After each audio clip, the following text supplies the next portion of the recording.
Okay? So what we want to target here, this vastus medialis, is right about here, inner knee and inner thigh. So to feel that, take a blanket.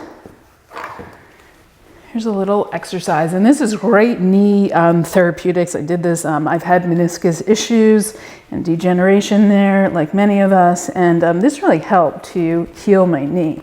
So make a tight roll of the blanket and have a seat and place your legs like so on the blanket. So here's the thing about the vastus medialis. It's only engaged in the last 10 to 20 degrees of straightening of the knee.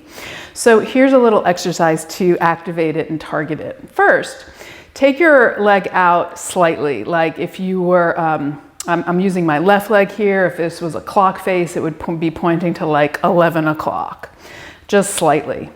And with the blanket, with the knee on the blanket roll, it's slightly bent, right? So we're gonna straighten, and you can palpate your hand here. Straighten the leg and start to feel, right, this inner knee, right above the inner knee, it starts to activate. So pushing the knee down and lifting the heel to straighten the leg. So that's that inner quad. And then do it on the other side.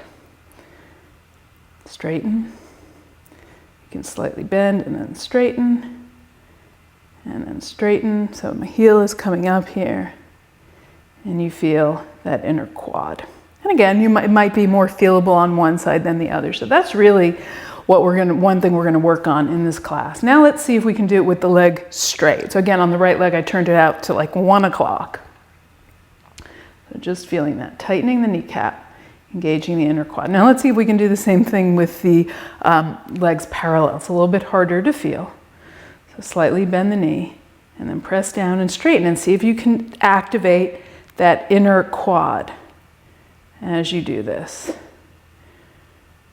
Depending on the shape of your legs, it might be, just a lot easier to do it, and also the design of your hip joint.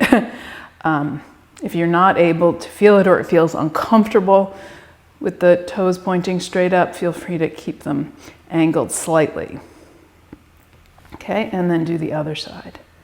And I do like to use my eyes and even my fingers at the beginning, so that as we take this into different movements, becomes, we start to get to know it more.